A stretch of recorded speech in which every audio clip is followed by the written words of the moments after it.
Hello एमर्स, आज हम लोग स्टार्ट कर रहे हैं केमिस्ट्री का एक नया टॉपिक जो बहुत ही इम्पोर्टेंट है सीखने के प्रोस्पेक्टा से और केमिस्ट्री को अच्छे से समझने के प्रोस्पेक्टा से, जिसका नाम है nomenclature of organic compound. Okay, तो चलिए देखते हैं what is the means of organic compound और समझते हैं कि क्या मतलब है कि इनके नामकरण का। आइए देखते हैं। तो अगर हम बात करें ऑर्गेनिक कंपाउंड की तो ये क्या होता है, सबसे पहले इसको समझते हैं। आप जानते हो कि केमिस्ट्री की बात करें यदि हम, तो केमिस्ट्री जो होता है मेनली वो दो पार्ट्स के अंदर डिवाइडेड है। एक है इनऑर्गेनिक और एक है ऑर्गेनिक। ये हम सब जानते हैं, बिल्कुल सर। और इनऑर्गेनिक और ऑर्गेनिक में क्या डिफरेंस है ये भी आप सबने पढ़ा होगा। भाई केमिस्ट्री दो चीज़ों के अंदर डील करता है। एक तो ऐसे चीज़ें, भाई केमिस्ट्री है क्या, सबसे पहले यहाँ से पकड़ लो ना। केमिस्ट्री किसी भी पदार्थ की बात करता है, किसी भी पदार्थ के अंदर क्या है, किसी भी पदार्थ के अंदर क्या है, यानी वो किन तत्वों से, किन कणों से मिलकर बना है, इसके बारे में ही केमिस्ट्री बताता है। ठीक है। अब मान लीजिए कोई ऐसा पदार्थ जो कहाँ पाया जा रहा है, बॉडी के अंदर। बॉडी मतलब लिविंग ऑर्गेनिज्म। लिविंग ऑर्गेनिज्म के अंदर यदि कोई भी सब्सटेंस पाया जाता है तो वो सब्सटेंस एक्चुअल में क्या कहलाता है, वो ऑर्गेनिक कहलाता है। यानी वो सब्सटेंस मेरा ऑर्गेनिक कहलाता है। सिंपल बात है। यानी केमिस्ट्री दो तरीके से डील करती है, एक तो बॉडी के अंदर पाए जाने वाले सब्सटेंसेस के बारे में, और दूसरा आउटसाइड द बॉडी, यानी लिविंग ऑर्गेनिज्म के बाहर जो भी पदार्थ पाए जाते हैं, यानी बाकी जितने पदार्थ जो कहाँ पाए जाते हैं, लिविंग ऑर्गेनिज्म के बाहर पाए जाते हैं, उनको हम लोग इनऑर्गेनिक केमिस्ट्री के अंदर देख रहे होते हैं। आई बात समझ में? तो ऑर्गेनिक केमिस्ट्री और इनऑर्गेनिक केमिस्ट्री में बेसिक डिफरेंस यही है। सबसे पहला ऑर्गेनिक। तो ऑर्गेनिक में क्या पाया जाता है भैया, ऑर्गेनिक में किस चीज़ के बारे में हम स्टडी करते हैं, यानी कौन सी केमिस्ट्री है ऑर्गेनिक केमिस्ट्री। तो ऑर्गेनिक केमिस्ट्री मतलब जो इनसाइड, कहाँ, इनसाइड लिविंग ऑर्गेनिज्म पाया जाता है। ठीक है, यानी जो लिविंग ऑर्गेनिज्म के अंदर पाया जाता है। लिविंग ऑर्गेनिज्म मतलब कोई भी जीव, तो जो भी जीव हैं इस दुनिया के अंदर, उनके अंदर बनने वाले पदार्थ को हम लोग ऑर्गेनिक के अंदर, और इनऑर्गेनिक के अंदर वो सभी आ जाते हैं जो हमारे जीवों के बाहर बनते हैं। ठीक है। तो अगर मैं बात करूं यहाँ पे इनऑर्गेनिक की, ये क्या होगा, आउटसाइड टू लिविंग ऑर्गेनिज्म, ये होगा इनऑर्गेनिक सब्सटेंस। ठीक है। अगर मैं और केमिस्ट्री के अंदर जाऊं तो मुझे ये पता है कि जो केमिस्ट्री होती है वो डील करती है इन पदार्थों की प्रॉपर्टीज को डिफाइन करने में, कि अगर कोई पदार्थ है, कोई भी ऑब्जेक्ट है, तो उस ऑब्जेक्ट की प्रॉपर्टी क्या होगी, उस ऑब्जेक्ट की प्रॉपर्टी क्या होगी। इसी को कौन डिफाइन कर रहा होता है, केमिस्ट्री डिफाइन करती है ना, कि किसी ऑब्जेक्ट की प्रॉपर्टी क्या है वो डिफाइन करती है केमिस्ट्री। और ये तो क्या बता ही रही है, उसके साथ साथ आखिर ये क्यों है, तो क्यों का कारण क्या है, उसके कॉन्स्टिट्यूएंट पार्टिकल, यानी किन कणों से मिलकर बनी है, या किन तत्वों से, तत्व मतलब किन तत्वों यानी किन एलिमेंट से मिलकर बना हुआ है, इसके बात पे निर्भर करता है उसकी प्रॉपर्टी की ऐसा क्यों है।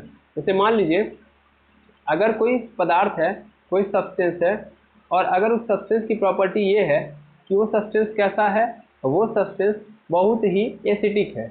एसिडिक का मतलब क्या होता है, बहुत ही खतरनाक है, कहीं भी पड़ता है तो क्या कर देता है, किसी भी चीज़ को खराब कर देता है, यानी एज अ एसिड काम कर रहा है। तो एसिड काम करने का कारण क्या है कि उस सब्सटेंस के कॉन्स्टिट्यूएंट पार्टिकल में कहीं ना कहीं एसिड वाला एलिमेंट है। आई बात समझ में? कोई एसिडिक एलिमेंट है जिसके कारण इस सब्सटेंस की प्रॉपर्टी क्या हो रही है, एसिडिक हो रही है। तो सिंपल मतलब यही है। ओके। अब मैं अगर यहाँ पे डिफाइन करूँ एक चीज़ और को, मतलब पदार्थ को, एक सेकेंड, किसी भी पदार्थ की मैं बात करूं तो कोई भी पदार्थ किससे मिलकर बना होता है, आप सबको पता है।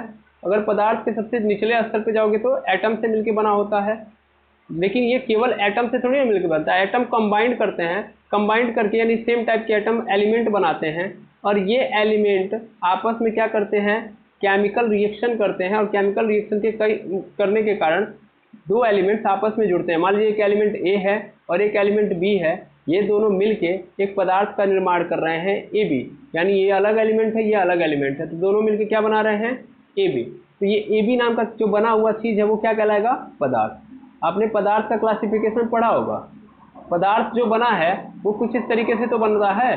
तो आप जब देखे हैं कि ये दो एलिमेंट आपस में कंबाइंड करके AB नाम का जो चीज़ बनाते हैं, इसी को हम लोग क्या बोलते हैं, कंपाउंड।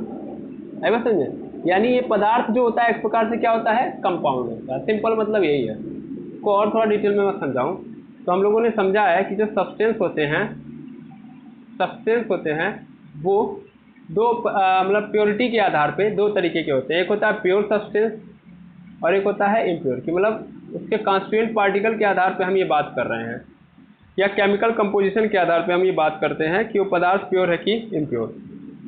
प्योर तभी माना जाता है जब या तो वो एलिमेंट से मिलके बना हो, अथवा या तो वो एलिमेंट जब आपस में कंबाइंड हो जाते हैं तो कंपाउंड से मिलके बना हो। ठीक है, या तो वो कंपाउंड से मिलके बना हो या तो वो एलिमेंट से मिलके बना हो। अगर वो एलिमेंट से मिलके बना है तो ठीक है, तो भी वो प्योर होगा, और अगर वो कंपाउंड से मिलके बना है तो भी वो क्या होगा, प्योर होगा। जबकि इम्प्योर वाले में क्या स्थिति है, इम्प्योर वाले में मान लीजिए अलग अलग तरीके के पदार्थ बिना केमिकल रिएक्शन के, यानी विदाउट केमिकल रिएक्शन अगर अलग अलग एलिमेंट आपस में कंबाइंड कर जाते हैं तब वो क्या बनाता है, इम्प्योर सब्सटेंस का निर्माण करता है। ठीक है, यानी दो अलग अलग पदार्थों को एक में मिला दिया जाएगा तो वो इम्प्योर बन जाएगा। लेकिन जब अगर एलिमेंट अगर सिंगल एक टाइप के एलिमेंट से मिलकर बना है, जैसे आयरन की रॉड में क्या होता है, आयरन की रॉड में हर जगह कौन से कण पाए जाते हैं, आयरन के कण पाए जाते हैं, यानी आयरन के एटम होते हैं, यानी सिंगल हर जगह देखोगे तो एक ही कण पाया जाएगा, और वो एक कण कौन होगा, आयरन का। तो वो भी एक प्रकार से प्योर सब्सटेंस हो गया। जबकि अगर मान लो यही आयरन किसी के साथ रिएक्शन करके क्या कर लेता है, आपस में एकदम फिक्स कंपोजिशन बना लेता है, फिक्स कंपोजिशन में हमेशा के लिए जुड़ जाता है। जैसे आयरन ऑक्सीजन के साथ जुड़ जाए तो Fe2O3 बनाएगा, Fe2O3 बनाएगा ना। कंपाउंड का मतलब क्या होता है कि एलिमेंट आपस में केमिकल रिएक्शन कर ले। तो मान लो आयरन एक कण है और इसने ऑक्सीजन के साथ रिएक्शन कर लिया, तो ऑक्सीजन के साथ रिएक्शन कर लिया तो क्या बना दिया, Fe2O3 नाम का कंपाउंड। अब जहां भी देखोगे अगर मान लो कोई पदार्थ Fe2O3 वाला है तो इसका मतलब उसके जो भी कण होंगे हमेशा Fe2O3 वाले होंगे। ऐसा नहीं है कि हम इनको इजीली आसानी से चाहें तो Fe को अलग कर दें और ऑक्सीजन को अलग कर दें, तो मेरा क्या कहलाता है, कंपाउंड कहलाता है। ठीक है, तो कंपाउंड क्या होता है ये तो आपको समझ में आता भी होगा और पहले भी आप जानते हो। कंपाउंड को हिंदी में क्या बोलते हैं, यौगिक बोलते हैं। जबकि एलिमेंट को क्या बोलते हैं हम लोग, तत्व बोलते हैं। अब मैं अगर इसको और अच्छे से डिफाइन करूं तो हम लोगों ने यहाँ पे बात की कि जो केमिस्ट्री होती है उस केमिस्ट्री के अंदर, एक सेकेंड रुकेंगे, तो केमिस्ट्री आप जानते हो कि वो दो टाइप की होती है, अभी जस्ट देखा आपने, एक इनऑर्गेनिक और दूसरा होता है ऑर्गेनिक, है ना। आपने ये देखा है। मान लो अगर तो इनऑर्गेनिक की अगर मैं बात करूं तो इनऑर्गेनिक जो होता है उसके अंदर मान लो अगर कोई सब्सटेंस ऐसा है जो कंपाउंड का बना है, मान लो कोई सब्सटेंस है जो प्योर है और किसका मिलके बना है, कंपाउंड का, तो उसको हम लोग क्या बोलेंगे, इनऑर्गेनिक कंपाउंड। ठीक है ना, यानी इनऑर्गेनिक के अंदर कोई पदार्थ आया है और वो किससे मिलके बना है, कंपाउंड से। कंपाउंड मतलब एलिमेंट के कॉम्बिनेशन से। देखिए मेरा कैमरा ऑन नहीं है लेकिन आपको केवल और केवल विजुअलाइज नहीं करना है, मतलब सुनना है चीज़ों को बड़े ध्यान से। ठीक है, उसी तरीके से अगर मैं ऑर्गेनिक की बात करूं तो मान लो अगर ऑर्गेनिक के अंदर कोई सब्सटेंस आया है और वो किससे मिलके बना है, वो मिलके बना है कंपाउंड से, तो ऐसे कंपाउंड को हम लोग ऑर्गेनिक कंपाउंड बोलेंगे, सिंपल। ठीक है, तो आई होप आप ये समझ गए होंगे कि ऑर्गेनिक कंपाउंड मतलब कोई ऑर्गेनिक सब्सटेंस जिसके अंदर क्या होगा, जिसके अंदर सिंपल कोई ऑर्गेनिक कंपाउंड जिसके अंदर जो सब्सटेंस होगा वो कहाँ पाया जा रहा होगा, वो लिविंग के अंदर। तो कोई भी लिविंग के अंदर पाया जाने वाला सब्सटेंस उसको ऑर्गेनिक कंपाउंड बोलोगे, और जो आउटसाइड पाया जा रहा है उसको हम लोग बोलेंगे इनऑर्गेनिक कंपाउंड। ठीक है, यस सर। तो ऑर्गेनिक कंपाउंड, इनऑर्गेनिक कंपाउंड समझ लिया हम लोगों ने। अब ऑर्गेनिक कंपाउंड इनऑर्गेनिक तो हम लोगों ने जैसे समझा वो रफली समझा है। अब हम थोड़ा सा अंदर से समझते हैं कि आखिर हम पहचानेंगे कैसे, तो आइडेंटिफिकेशन कैसे करते हैं हम लोग। तो आइडेंटिफिकेशन की यदि बात आएगी तो ऑर्गेनिक कंपाउंड जो होता है, ऑर्गेनिक कंपाउंड को आप कैसे पहचानते हो, तो हम लोगों ने इससे पहले ऑर्गेनिक केमिस्ट्री के बेसिक लेक्चर्स को देखा हुआ है। तो वहाँ पे हम लोगों ने बात किया था कि जो ऑर्गेनिक कंपाउंड होते हैं उसमें मेन कौन होता है, मेन डील करता है कार्बन, और कार्बन का जो मुख्य सहयोगी होता है वो कौन होता है, हाइड्रोजन। ठीक है, यानी ऑर्गेनिक कंपाउंड का मेन हीरो कौन है, मतलब ऑर्गेनिक कंपाउंड के अंदर मेन कौन मिलेगा आपको, कार्बन, क्योंकि कार्बन ही क्या है, ऑर्गेनिक केमिस्ट्री का हीरो है। लेकिन इसका सहयोगी कौन होगा हमेशा, हाइड्रोजन। तो कार्बन के साथ यदि हाइड्रोजन आ रहा है तो ऐसे कंपाउंड को, यानी मान लीजिए हमने एक एलिमेंट लिया कार्बन, दूसरा एलिमेंट लिया हाइड्रोजन, और कोई भी कंपाउंड बन रहा है जिसके अंदर इन दोनों ने अपने आप को केमिकल रिएक्शन के थ्रू जोड़ा हुआ है, आपस में क्या किया हुआ है, बॉन्डिंग की हुई है, तो ऐसे कंपाउंड को हम लोग क्या बोलेंगे, ऑर्गेनिक कंपाउंड बोलेंगे। ठीक है ना, मतलब ये दोनों रहने ही चाहिए, कहने का अर्थ ये है। ठीक है, अगर मैं इसके आगे बात करूं, जैसे मान लो इसको मैं हटा के ये बात करूं कि इसका मतलब सर कार्बन रहेगा, हाँ बिल्कुल कार्बन रहेगा, हाइड्रोजन रहेगा, हाँ बिल्कुल रहेगा, क्या केवल यही दोनों रहेंगे, नहीं, इनके अलावा अब बाकी कुछ भी हो सकता है, नाइट्रोजन रहे, ऑक्सीजन रहे, कुछ भी रहे, उससे लेना देना नहीं है, लेकिन मेन हमारा कौन होगा, कार्बन और हाइड्रोजन, यानी ये रहेंगे ही रहेंगे, इनके अलावा ये रहेंगे। तो ऐसे कोई भी आप कंपाउंड देखोगे तो आप इजिली बता सकते हो कि ऑर्गेनिक कंपाउंड है कि नहीं है। जैसे मैं अगर बात करूं यहाँ पे, जैसे मैंने यहाँ पे लिख दिया NH3 लिख दिया, तो क्या ये क्या ये ऑर्गेनिक कंपाउंड है, बिल्कुल नहीं सर, इसमें कौन नहीं है, सर कार्बन ही नहीं है। अगर ये कार्बन है ही नहीं तो फिर इसका सीधा अर्थ क्या है कि ये ऑर्गेनिक कंपाउंड नहीं है। अच्छा, बिल्कुल। और दूसरा अगर मैं देखूं तो अगर मैंने CO2 लिख लिया तो C आ गया, बिल्कुल सर, अब तो आ गया, अगर कार्बन आ गया तो इसका मतलब क्या है, ये तो ऑर्गेनिक कंपाउंड होना चाहिए, नहीं, अब इसके अंदर क्या नहीं है, हाइड्रोजन नहीं है। मतलब सर देखो यहाँ पे, अगर यहाँ पे देखोगे तो हाइड्रोजन है, कार्बन नहीं है, इसलिए फेल मार गया, यहाँ पे देखोगे तो हाइड्रोजन नहीं है, कार्बन है, इसलिए फेल मार गया। यानी कुल मिला के अगर ये दोनों हैं तब ये लोग आ रहे हैं, नाइट्रोजन आ जाए, ऑक्सीजन आ जाए तो कोई दिक्कत नहीं है। लेकिन अगर ये दोनों एक साथ नहीं है, फिर ये अलग अलग आ रहे हैं, तब फिर ये ऑर्गेनिक कंपाउंड के अंदर नहीं माने जाएंगे। जैसे मैं अगर देखूँ यहाँ पे, अगर मैं यहाँ पे बात करूँ, जैसे मैं यहाँ पे लिख दे रहा हूँ C6H12O6, है ना, C6H12O6, आप ग्लूकोज का ये फॉर्मूला जानते हो, बिल्कुल जानते होगे। इसके अंदर क्या है, इसके अंदर देखोगे तो कार्बन आया है, फिर हाइड्रोजन आया है, फिर ऑक्सीजन आया है। अब देखो कार्बन के साथ हाइड्रोजन है कि नहीं है, बिल्कुल है, तो यहाँ से ये 100% श्योर हो गया कि ये क्या है, ऑर्गेनिक कंपाउंड है। ठीक है, अच्छा, इसी के साथ और भी अगर तुम लोग देखो तो फिर हमने ये भी देखा हुआ है कि NH2, यहाँ से देखेंगे NH2CONH2, ये हम लोगों ने देखा है, ये आप लोग जानते हैं, ये किसका फॉर्मूला है बता सकते हैं, यूरिया का। यूरिया इस दुनिया के अंदर सबसे पहला ऑर्गेनिक कंपाउंड है जो कहाँ बनाया गया था, पहली बार लैब में बनाया गया था, है ना, लैब में बनाया जाने वाला फर्स्ट ऑर्गेनिक कंपाउंड कौन है, यूरिया, ये हम लोग जानते हैं, बिल्कुल, हाँ सर। अब अगर मैं इसमें बात करूं तो देखो इसमें नाइट्रोजन है, ऑक्सीजन है, बिल्कुल है, तो क्या ये क्या ऑर्गेनिक कंपाउंड है, सर इसके बेसिस पे नहीं देखते, हमको देखना होता है कार्बन और हाइड्रोजन है ना, तो देखो कार्बन भी है, हाइड्रोजन भी है, तो इसका मतलब 100% क्या ये ऑर्गेनिक कंपाउंड है। ठीक है, अच्छा, और देखो अगर मान लो मैंने यहाँ पे लिख दिया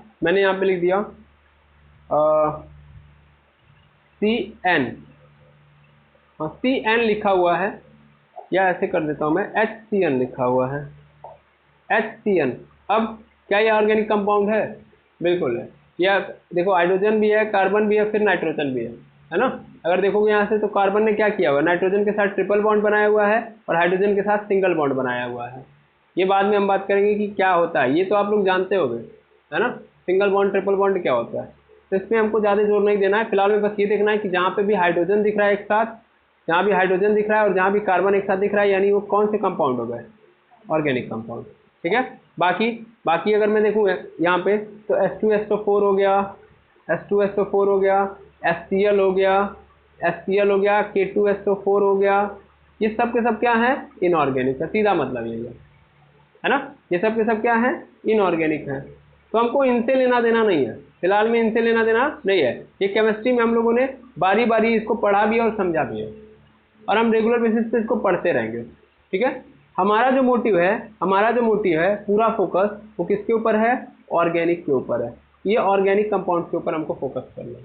ठीक है, ऑर्गेनिक कंपाउंड क्या होता है आप समझ गए, जिसमें कार्बन आएगा, हाइड्रोजन आएगा, उसके अलावा बाकी लोग आएंगे। ठीक है, अब मैं अगर ऑर्गेनिक कंपाउंड की बात करूं तो ऑर्गेनिक कंपाउंड शुरुआत में, यानी अगर मैं शुरुआत की बात करूं तो शुरुआत में ऑर्गेनिक कंपाउंड बहुत गिने चुने थे, बहुत गिने चुने, है ना। गिने चुने क्यों, क्योंकि ये एक्चुअल में कहाँ पाए जाते थे, एक्चुअल में लिविंग्स के अंदर पाए जाते थे, लिविंग्स के अंदर। तब ऐसा थोड़ी ना था कि लिविंग्स के अंदर कुछ नया नया बन जाएगा। एक भाई जीव है तो उस जीव के अंदर क्या होगा, एक जीव के अंदर जो सब्सटेंस पहले से मौजूद होगा वही सब्सटेंस तो हमेशा रहेगा, नया तो कुछ बनने वाला है नहीं, तो नया तो कुछ नहीं बन रहा था। तो इसीलिए इसकी क्या थी, शुरुआत में ऑर्गेनिक कंपाउंड्स की संख्या क्या थी, लिमिटेड थी, और लिमिटेड के साथ साथ क्या थी, कम थी। ठीक है, आप जो भी देखते हो प्लांट से बनने वाला जो खाना होता है, खाना मतलब जो भी खाना यानी फूड वगैरह की बात करें तो फूड वगैरह के अंदर भी क्या ऑर्गेनिक कंपाउंड्स मौजूद होगा। नहीं समझे, नहीं सर, मतलब अगर भाई कोई भी चीज़ रिलेटेड होती थी लिविंग से, कोई भी चीज़ किससे रिलेटेड होती थी, लिविंग से, यानी कोई भी कंपाउंड जो किससे रिलेटेड करता था, लिविंग से। लिविंग मतलब जीवों से पाया जाता था, जीवों से के द्वारा पाया जाने वाला किसी भी प्रकार का जो पदार्थ होता था वो हर प्रकार का पदार्थ क्या होता था, आपका ऑर्गेनिक कंपाउंड होता था। ठीक है, तो हर कंपाउंड ऑर्गेनिक कंपाउंड। शुरुआत में बाहर पाया नहीं जाता था क्योंकि ये नया, मैंने बोला ना इसमें गिने चुने थे। गिने चुने क्यों थे, क्योंकि अंदर ही पाए जाते थे, बाहर का कहीं ऑप्शन नहीं था, है ना। तो बाहर कहीं पाया जाता नहीं था, तो बाहर पाया नहीं जाता था, तो इनकी संख्या कम थी। और कम होने के कारण क्या था, कम होने के कारण इनका क्या था, एक फिक्स नाम जो होता था, जो होता था। मान लो अगर 20 ही है तो ये बताओ 20 के लिए हम कोई रूल बनाएंगे नाम लिखने के लिए, नहीं, कोई नाम नहीं। जैसे जैसे पाया जाता था वैसे वैसे इनका क्या कर लिया जाता था, नाम लिख दिया जाता था। जैसे अगर मान लीजिए जो रेड आंट समझते हैं, अरे भाई लाल चींटी, इंग्लिश में बस लिख दिया है, वही चीज़ है। ठीक है, लाल चींटी है, तो लाल चींटी जब आपके हाथों पे काटती है तो आपके हाथों के अंदर वो एक एसिड डिजोल्व कर देती है, जिसके कारण आपको क्या होती है, आप देखोगे वहाँ पे तो लाल हो जाता है, रेडनेस आ जाती है, और क्या होता है वहाँ पे, मतलब दर्द होने लगता है। तो कौन सा एसिड होता है, फार्मिक एसिड होता है। कौन सा होता है, फार्मिक एसिड होता है। ठीक है, अब फार्मिक एसिड होता है तो इसका मतलब ये रेड आंट से फार्मिक एसिड पाया जाता है। इसीलिए ध्यान समझना, रेड आंट को उस समय क्या बोला गया, उस समय बोला जाता था फार्म, यानी सिंपल समझो तो फार्मिक बोला जाता था। रेड आंट को क्या नाम दिया गया था, फार्मिक, और उसके द्वारा जो एसिड दिया गया उसको फार्मिक एसिड बोल दिया गया। ठीक है, इसका फॉर्मूला देखोगे तो क्या आता है, HCOOH। ठीक है, बाद में हम समझेंगे क्या होता है ये। देखो इसके अंदर कार्बन हाइड्रोजन है कि नहीं है, तो ऑर्गेनिक कंपाउंड है कि नहीं है ना भाई। लिविंग, रेड आंट क्या है, लिविंग है ना, और लिविंग के द्वारा जो भी कंपाउंड बनाया जाएगा, कोई भी ऐसा सब्सटेंस जो लिविंग के द्वारा मिल रहा है तो वो सबके सब ऑर्गेनिक कंपाउंड है। तो अभी देखो इसका नाम आराम से इसी के ऊपर रख दिया गया। आप एक और नाम सुने होंगे, जिसका नाम है, आप सुने होंगे एसिटिक एसिड, आप सुने होंगे एसिटिक एसिड।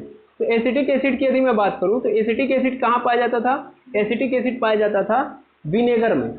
विनेगर मतलब सिरका, जो सिरका होता है उसके अंदर क्या पाया जाता है, एसिटिक एसिड। और जो एसिटिक एसिड होता है, सिरका जो होता है, उसका नाम एसिटिक एसिड क्यों पड़ गया। पहली बात तो ये सिरका क्या है भैया, सिरका आप जानते हो प्लांट से मिलता है ना भाई, एक प्रकार से क्या होता है, आंवला वगैरह का सिरका होता है, ऐसे समथिंग होता है ना भाई। मैं एग्जैक्ट नहीं क्लियर हूँ, लेकिन मैं ऐसे मान लेता हूँ कि आंवला का सिरका है ये। अब आंवला क्या है भैया, एक प्लांट है, प्लांट क्या है भैया, एक लिविंग है। तो लिविंग के अंदर से जो भी चीजें निकलेंगी वो सब की सब क्या होंगी, सिंपल बात है, वो ऑर्गेनिक होंगी। तो कोई भी चीज जो जीवों से मिलती है वो ऑर्गेनिक है। अब इसका नाम एसिटिक क्यों रखा गया, इसका कारण है कि विनेगर को हम लोग उस समय लैटिन भाषा में एसिटम बोलते थे। क्या बोलते थे, एसिटम। मैं अगर इसको सही तरीके से लिख देता हूँ नहीं तो फिर दिक्कत होगी। एसिटम, एसिटम।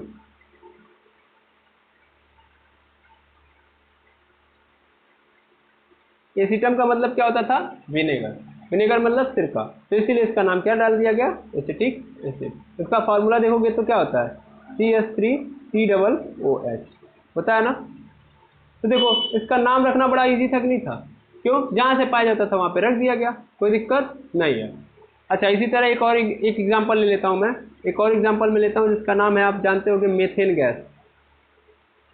मेथेन, मेथेन का नाम क्या है? CH4, CH4 होता है, सॉरी CH4 या मेथेन जो आप नाम रखते हो, ये तो आप जानते हो कि बाद में इसका नाम पड़ा, लेकिन एक्चुअल में इसको शुरुआत में बोला जाता था मार्सी गैस। कौन सा gas? Marsh gas. Marsh gas, सबसे मार्सी गैस क्यों बोला गया? क्योंकि मार्स जगहों पे पाया जाता था। मार्स यानी दलदल, मार्स यानी दलदल, दलदली जगहों पे पाया जाता था, तो दलदल को हम लोग क्या बोलते थे? मार्स, इसीलिए इसको बोल दिया मार्सी। तो मार्सी गैस से इसका नाम पड़ गया। और देखो इसमें कार्बन और हाइड्रोजन है, ऑर्गेनिक कंपाउंड है कि नहीं है? दलदल में कहाँ से सर, दलदल कहाँ से लिविंग ऑर्गेनिज्म हो गया? सर वेस्टेज होता है लिविंग ऑर्गेनिज्म का, है कि नहीं है? जब वेस्टेज एक जगह पर क्या होते हैं, पानी के अंदर क्या हो जाते हैं, इकट्ठा हो जाते हैं, तो वो क्या बन जाता है? दलदल बन जाता है। आयो समझ में? तो दलदल के अंदर क्या उत्पन्न होता है? Marsh gas. तो ऐसा नहीं, मार्स गैस उत्पन्न होता है। इसको मैंने मार्सी गैस बोल दिया, गलत बोला मैंने, मार्स होता है वो, ठीक है ना? मार्स गैस उसको नाम ही दिया गया है। तो मार्स गैस क्यों मार्स पड़ा? क्योंकि मार्सी जगहों पे पाया जाता था। मार्सी मतलब दलदली जगहों पे, ठीक है? देखो नाम रखना बड़ा आसान था ना, जहां से पाया जा रहा वहां पे रख दो। क्यों? क्योंकि सभी के सभी चीजें कहाँ पाई जा रही हैं? लिविंग ऑर्गेनिज्म के अंदर, और वो भी क्या है? लिमिटेड है, लिमिटेड है। लेकिन पहली बार क्रांति आ जाती है कब? जब ऑर्गेनिक कंपाउंड के क्षेत्र में, जब किसका निर्माण होता है? यूरिया का। मैंने आपको बताया था, है ना? इसकी खोज किसने की थी, मतलब इसको किसने बनाया था यूरिया को? NH2CO किसने बनाया था? होलर साहब ने, है ना? होलर साहब किसके स्टूडेंट थे? बार्जिलियस साहब के। पहली बार कहाँ बनता है ये? लिविंग ऑर्गेनिज्म से बाहर, लिविंग ऑर्गेनिज्म से बाहर पहली बार कहाँ बनता है? लैब में। लैब मतलब बॉडी के अंदर थोड़ी ना लैब है, कहाँ पे? एक कमरे के अंदर तो ही लैब होता है, यानी बाहर, बॉडी से बाहर पहली बार ये बनता है यूरिया। और यूरिया क्या है? यूरिया आप सभी लोग जानते हैं ये एक ऑर्गेनिक कंपाउंड है। तो पहली बार दुनिया में लैब के अंदर जो ऑर्गेनिक कंपाउंड बना था वो क्या था? हमारा यूरिया था। इसकी कहानी मैंने ऑर्गेनिक केमिस्ट्री के स्टार्टिंग इंट्रोडक्शन में सब कुछ बता दिया है, तो मेरा काम अभी इसको इंट्रोड्यूस नहीं कराना है। अगर आपको देखना है तो आप जाके ऑर्गेनिक केमिस्ट्री स्टार्ट करके देख सकते हो, वहाँ पे ऑर्गेनिक केमिस्ट्री इंट्रोडक्शन, फिर उसके बाद कई सारी वीडियोस बनाई गई हैं, तो वहाँ पे आपको दिखाई देगा। तो मैंने इंट्रोडक्शन में बताया कि कैसे कैसे खोज होती है, कैसे कैसे आगे बढ़ते हैं ऑर्गेनिक कंपाउंड की कहानी, ठीक है? तो अब क्या हुआ कि जब ये लैब में बन गया, तो अब क्या होगा? धीरे धीरे नई नई चीज़ें बनाना स्टार्ट हो जाएगी, नई नई चीज़ें बनना स्टार्ट हो जाएंगी। भाई लैब के अंदर क्या होता है? रिसर्च होता है सर, रिसर्च होता है। एक के अंदर एक को डाला जाएगा, या एक पदार्थ को के अंदर दूसरा पदार्थ मिला के एक नया पदार्थ बनाया जाएगा। इन नया पदार्थ बनाने की प्रक्रिया लेबोरेटरी के अंदर होती रहती है। तो पहली बार तो ये देखा गया कि एक को नहीं बन रहा था, अब अचानक से पहली बार जब यूरिया बन गया तो उसके बाद बनना स्टार्ट हो गया, क्योंकि साइंटिस्टों का दिमाग खुल गया कि कैसे ऑर्गेनिक कंपाउंड बनता है। अब जब बनना स्टार्ट हुआ तो बनना इस तरीके से स्टार्ट हुआ कि भाई बनने ही लगा, और इतना हो गया कि पहले कुछ ही थे, मैंने हजारों में संख्या थी, आज के डेट में 20 मिलियन तक संख्या है किसकी? ऑर्गेनिक कंपाउंड की। रीजन? क्योंकि अब वो लेबोरेटरी में भी यानी बाहर भी हमको मिलने लगा। कौन? Organic compound. और आज के डेट में क्या है इसकी संख्या? 20 मिलियन, ठीक है? तो 20 मिलियन तक ऑर्गेनिक कंपाउंड हमारे देश में, सॉरी हमारी दुनिया में पाए जा रहे हैं, और अभी भी रिसर्चेस चली रही है, तो धीरे धीरे और भी मिलते ही रहेंगे, ठीक है? अब ये प्रॉब्लम हुई कि पहले तो ठीक था, पहले गिने चुने थे, तो हम लोगों को कोई दिक्कत नहीं थी, लेकिन आज की दिक्कत में क्या है? आज के डेट में दिक्कत क्या है कि 20 मिलियन तक पाए जा रहे हैं कौन? Organic compound. अब मान लो नॉर्मल 10-12 लोग हैं, तब तो उनका नाम जानना आसान है, ईजी, हम अपने अनुसार रख लिए, कोई दिक्कत नहीं है। अब हमको अगर 200-400 लोगों का नाम रखने के लिए बोल दिया जाए, उनको याद रखने के लिए बोल दिया जाए, तो इतना ईजी तो नहीं ना है। तो फिर क्या हो गई? प्रॉब्लम होने लगी इनके नामकरण को लेके। और नामकरण को लेके एक जगह और प्रॉब्लम आई, वो क्या था अभी हम समझा रहे हैं। तो इनके नामकरण को लेके सोचना पड़ा कि भैया अगर इनका नामकरण हम लोग नहीं करेंगे तो फिर दिक्कत होगी। इसका कारण और भी था। देखिए हर देश एक बराबर थोड़ी ना खोज करता था। देखिए किसी की जगह पे मान लीजिए एक एलिमेंट है ए, ऐसा एक कंपाउंड है, ऑर्गेनिक कंपाउंड ए है, ये पहले इंडिया में खोजा गया, सपोज कर लो, मान लो ये इंडिया में भी खोजा गया, फिर यूएसए यानी अमेरिका में भी खोजा गया, फिर सपोज कर लो चाइना में भी खोजा गया, फिर सपोज कर लो ये जापान में भी खोजा गया। इतने जगहों पे सभी लोगों ने रिसर्च करके इस एक ऑर्गेनिक कंपाउंड को देखा। अब चूंकि इंडिया वाले ये देखेंगे कि इनको कैसे मिला, मान लो इनको सपोज कर लो कहाँ से मिला, सपोज कर लेते हैं कि इनको कचड़े से मिला। कहाँ से? कचड़े के अंदर से ये चीज़ इनको नजर आई। मतलब ये वाला एलिमेंट इंडिया को कहाँ से मिला? सिंपल बात है, कचड़े से। तो अगर कचड़े से आई तो ये कचड़े जैसा कोई नाम रखेंगे। सिंपल मैं बता रहा हूँ, ठीक है ना। मान लेते हैं कि इसका नाम इन्होंने कचालू रख दिया, कचड़े से निकला कचालू।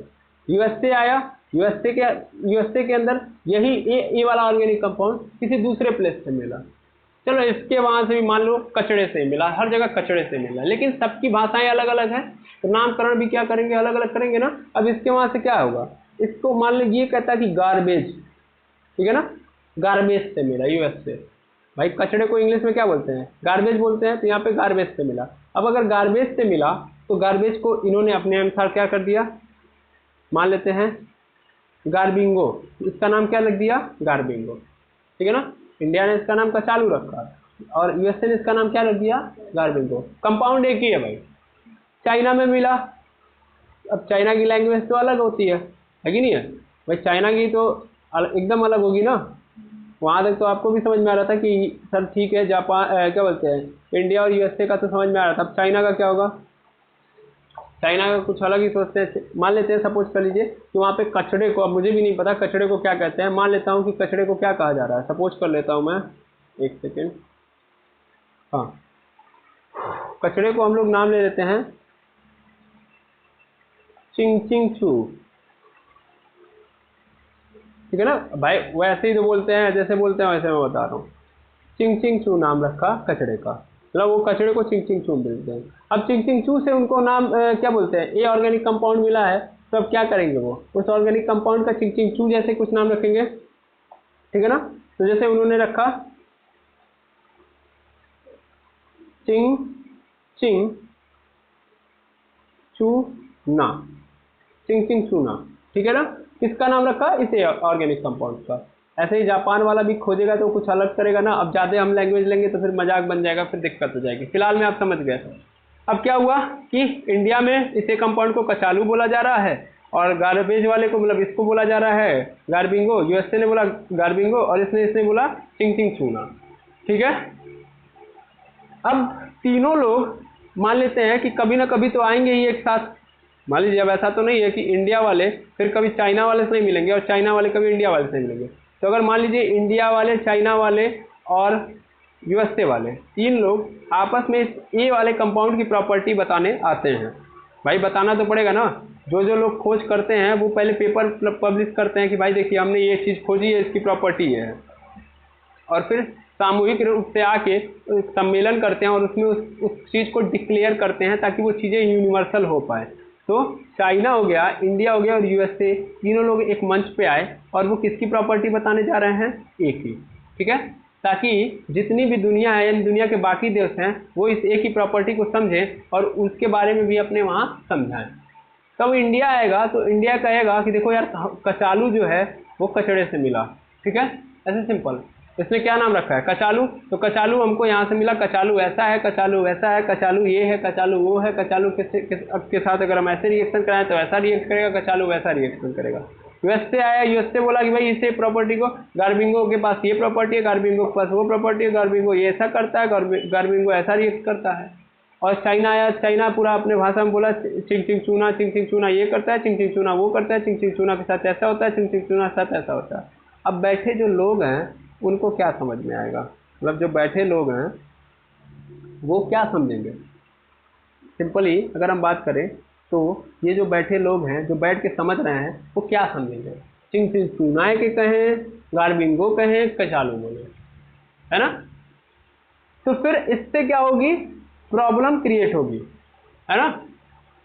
तो एक्चुअल में यहाँ से ये समझा गया कि इस तरीके से तो हम ऑर्गेनिक कंपाउंड का एक तरीके से नाम तो ले नहीं सकते, चलो ठीक है, उन लोगों ने अपनी सहमति से उसका नाम चिंग चिंग चूना रख दिया। तो ऐसे तो मेरे पास 20 मिलियन है ना यार। अब 20 मिलियन को हम ऐसे तो नहीं ना कर सकते कि ऐसे बारी बारी सबका सम्मेलन हो रहा है, एक एक का नामकरण करें, ऐसे तो नहीं ना कर सकते।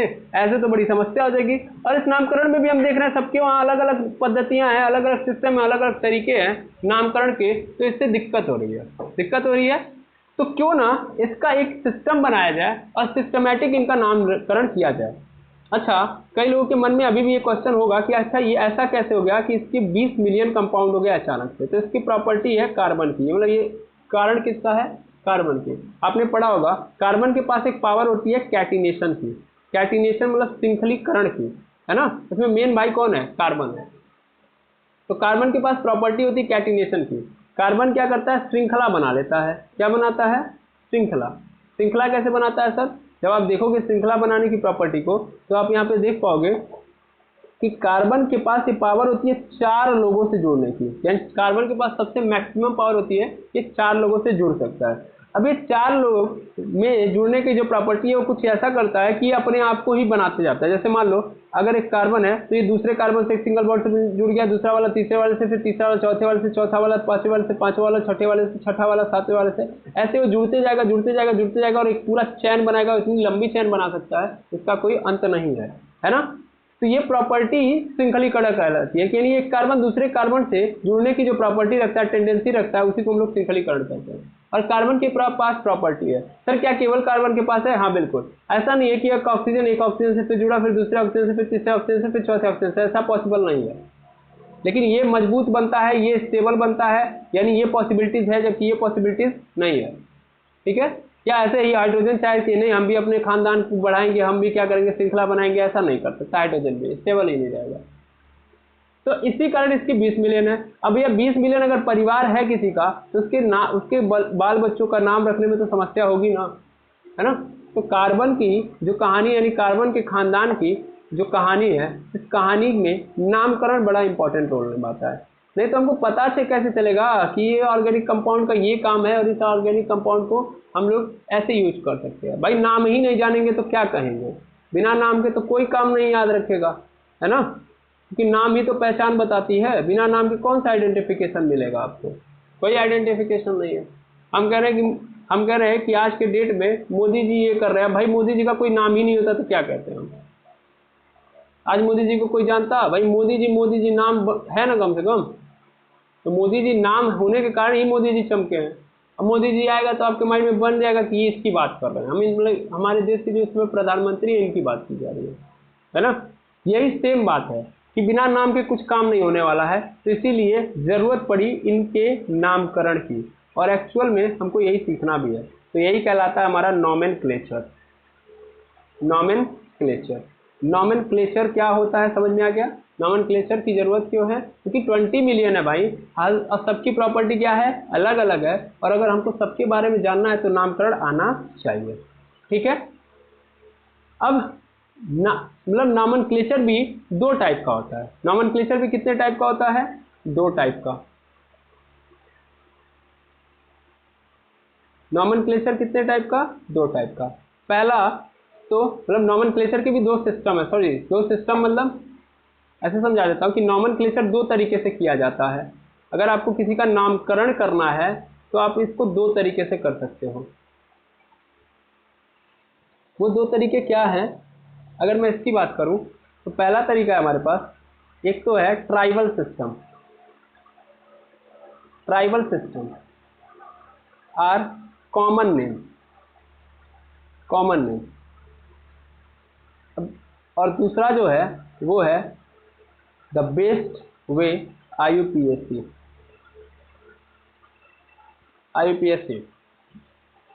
Nomenclature, sorry IUPAC nomenclature. ठीक है, 2 तरीका है। ट्राइबल सिस्टम का मतलब क्या है, ट्राइबल सिस्टम या कॉमन नेम का मतलब है कि जहां से पाया गया या जिससे पाया गया उस आधार पे उसका नाम रख देना। जैसे एक लड़का होता है तो लड़का शुरुआत में कैसा दिख रहा है, दिखने के प्रॉपर्टी के आधार पे उसका नाम रख दिया गया। ठीक है ना, शुरुआत में बहुत अच्छा लड़का है, मतलब पैदा हुआ रोया ही नहीं, बहुत शांत है, तो उसका नाम रख दिया गया राम। ठीक है ना, आगे जाके वो रावण का काम करेगा, है ना। ये तो शुरुआती प्रॉपर्टी के बिहाफ पे उसका नाम रख दिया गया। इस तरीके से जो नाम रखा जाता है वो ट्राइबल सिस्टम के अंदर आता है। जबकि IUPAC क्या होता है, एक पर्टिकुलर रूल के थ्रू किसी का नाम रखा जाता है ना। क्यों, कैसा है इस बिहाफ पे नहीं, क्या काम कर रहा है इस बिहाफ पे नहीं, एक्चुअल में एक रूल बनेगा और उस रूल के बिहाफ पे टोटल 20 मिलियन का इजीली नाम रखेंगे। ठीक है, जबकि ये ट्राइबल वाला क्या है कि भैया कैसे बना है या कौन सी प्रॉपर्टी उस प्रॉपर्टी के बिहाफ पे या कहाँ मिला उस हिसाब से, मतलब उस कॉमन चीज ढूंढ लो और उस आधार पे रख दो नाम। तो इस सिस्टम में क्या दिक्कत है, वही सी दिक्कत है, हर देश के जो लोग होंगे वो अलग अलग नाम रखेंगे एक ही कंपाउंड का ट्राइबल सिस्टम में। इससे यही प्रॉब्लम है। जैसे मार्स वाले में प्रॉब्लम आई ना, वैसे ही जैसे मार्स को दलदल में पाया गया तो मार्सी बोल दिया गया एक जगह पे, फिर दूसरी जगह पे कुछ और बोला जाएगा, तीसरी जगह पे कुछ और बोला जाएगा, तो अलग अलग प्रॉपर्टी के बिहाफ पे अलग अलग नाम मिलेंगे, है ना। समझ आई बात। तो ट्राइबल सिस्टम में प्रॉब्लम ये है कि इससे वैरायटीज आती हैं और यूनिवर्सल लेवल नहीं बन पाता है। इसीलिए पूरी दुनिया के अंदर एक सिस्टम बनाया गया है IUPAC का। IUPAC क्या होती है? IUPAC एक संस्था है। सिंपली आप समझोगे तो IUPAC क्या है? एक सेकेंड, IUPAC क्या है? एक संस्था है। IUPAC is the main system of chemistry. Main system का मतलब क्या है कि भाई केमिस्ट्री का मेन मुख्य शाखा या मेन परिवहन करने वाली केमिस्ट्री की वो IUPAC। IUPAC का फुल फॉर्म देखोगे तो आई से होता है Indian, sorry Indian not Indian, sorry sorry sorry sorry international होता है भाई, इंडिया का नहीं है ये, केवल पूरी दुनिया का है, क्योंकि हम इंडिया से बिलोंग करते हैं तो हर जगह आई का मतलब इंडिया ही नजर आता है। International union of pure and applied chemistry, इसका फुल फॉर्म यही है, ठीक है, international union of pure and applied chemistry. और इस IUPAC के द्वारा क्या होता है भाई? तो सिंपल काम होता है। क्या काम होता है? क्या काम होता है बताइए? इसके द्वारा ये काम किया जाता है कि केमिस्ट्री के अंदर जो भी शोधन करने हैं, जो भी प्रॉब्लम है, उनका सोल्यूशन कौन करता है? IUPAC। जो भी नया काम होगा, जो भी नई कॉन्सेप्ट की बात की जाएगी वो IUPAC के द्वारा आएगी। जो भी प्रॉब्लम आपको फेस करने के लिए मिल रहा है केमिस्ट्री के अंदर, उस प्रॉब्लम को सॉल्व कौन करेगी? IUPAC। ये एक संस्था है जिसमें कई व्यक्ति या कई देशों के लोग जुड़ के आपस में इन चीज़ों का निर्णय लेते हैं, ठीक है। तो एक्चुअल में जो ऑर्गेनिक कंपाउंड के नामकरण की बात आई, तो ऑर्गेनिक कंपाउंड के नामकरण के लिए IUPAC ने क्या किया कि एक रूल बनाया, मतलब रूल्स का निर्माण किया और उस रूल्स के बिहाफ पे कहा कि इन सबका क्या किया जाएगा? नाम रखा जाएगा। तो हम लोग उस नॉमेनक्लेचर को IUPAC नॉमेनक्लेचर कहते हैं, ठीक है। तो आज आप लोगों ने ये समझ लिया कि हमको नॉमेनक्लेचर क्यों पढ़ना है, पहली बात। दूसरी बात ये भी समझ लिया कि ऑर्गेनिक कंपाउंड क्या होते हैं, क्यों होते हैं, ये सब आप लोगों ने जान लिया। नेक्स्ट क्लास में हम लोग स्टार्ट करेंगे IUPAC का नॉमेनक्लेचर। उससे पहले हमारा आपसे ये रिक्वेस्ट है कि आप ऑर्गेनिक केमिस्ट्री का बेसिक जो इंट्रोडक्शन वाला वीडियो है उसको जाके ज़रूर देखें, क्योंकि अगर आप उसको नहीं देखेंगे, उसको बिना देखे इसको देखेंगे तो फिर क्या होगा, आपके मन में वो चीज़ें एकदम एग्जैक्ट क्लियरेंस के साथ नहीं आएंगी। तो मैं आपसे यही उम्मीद करूँगा कि पहले आप उसको देख लें, तब आप कल से नेक्स्ट वीडियो को अच्छे तरीके से देखें। तो आज के लिए इतना ही, मिलते हैं नेक्स्ट वीडियो में। Thank you very much Amar.